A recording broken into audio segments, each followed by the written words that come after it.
যারা একবার ঈমান আনলো, আবার কুফরি করলো, কিছুদিন পর আবার ঈমান আনলো, এরপর সুযোগ বুঝে আবার কাফের হয়ে গেল, এরপর কুফরির পরিমাণ তারা দিনে দিনে বাড়িয়ে দিল।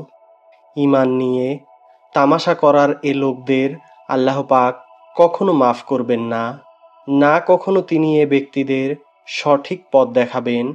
হে নবী, মুনাফিক ব্যক্তিদের আপনি সুসংবাদ দিন যে তাদের জন্যে কঠিন আযাব রয়েছে।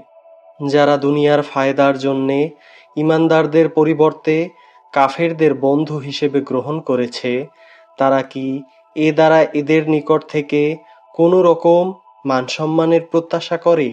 অথচ সবটুকু মান-সম্মান তো আল্লাহ পাকের জন্যেই নির্দিষ্ট।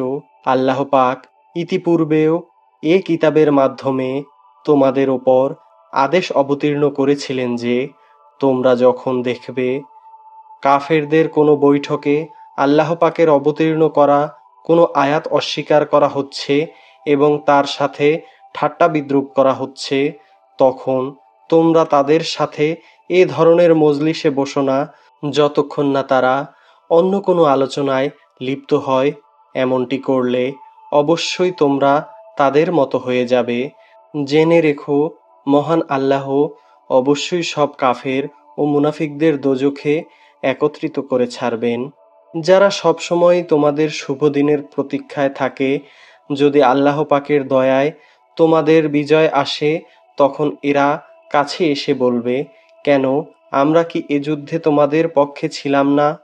আবার যদি কখনো কাফেরদের ভাগে বিজয়ের অংশ লেখা হয়, তাহলে এরা সেখানে গিয়ে বলবে, আমরা কি তোমাদের মুসলমানদের কাছ থেকে রক্ষা করিনি? এমতাবস্থায় শেষ বিচারের দিনেই আল্লাহ পাক তোমাদের উভয়ের মাঝে ফয়সালা শুনিয়ে দেবেন এবং মহান আল্লাহ সেদিন মুমিনদের বিরুদ্ধে এ কাফেরদের কোনো অজুহাত পেশ করার পথ অবশিষ্ট রাখবেন না। অবশ্যই মুনাফিকরা আল্লাহ পাককে ধোঁকা দেয়, মূলত এর মাধ্যমে মহান আল্লাহই তাদের প্রতারণায় ফেলে দিচ্ছেন। এরা যখন নামাজে দাঁড়ায় তখন একান্ত আলস্য ভরেই দাঁড়ায়, আর তারাও কেবল লোকদের দেখায় এরা আল্লাহ পাককে আসলে কমই মনে করে। এরা কুফরি ও ঈমানের এ দুটানায় দোদুল্যমান, এরা না এদিকে না ওদিকে। তুমি সে ব্যক্তিকে কখনো সঠিক পথ দেখাতে পারবে না যাকে মহান আল্লাহই গোমরাহ করে দেন। হে ঈমানদার বান্দারা, তোমরা ঈমানদার ব্যক্তিদের বাদ দিয়ে কাফেরদের নিজেদের বন্ধুরূপে গ্রহণ করো না। তোমরা কি তাদের বন্ধুরূপে গ্রহণ করে আল্লাহ পাকের নিকট তোমাদের বিরুদ্ধে কোনো সুস্পষ্ট প্রমাণ তুলে দিতে চাও?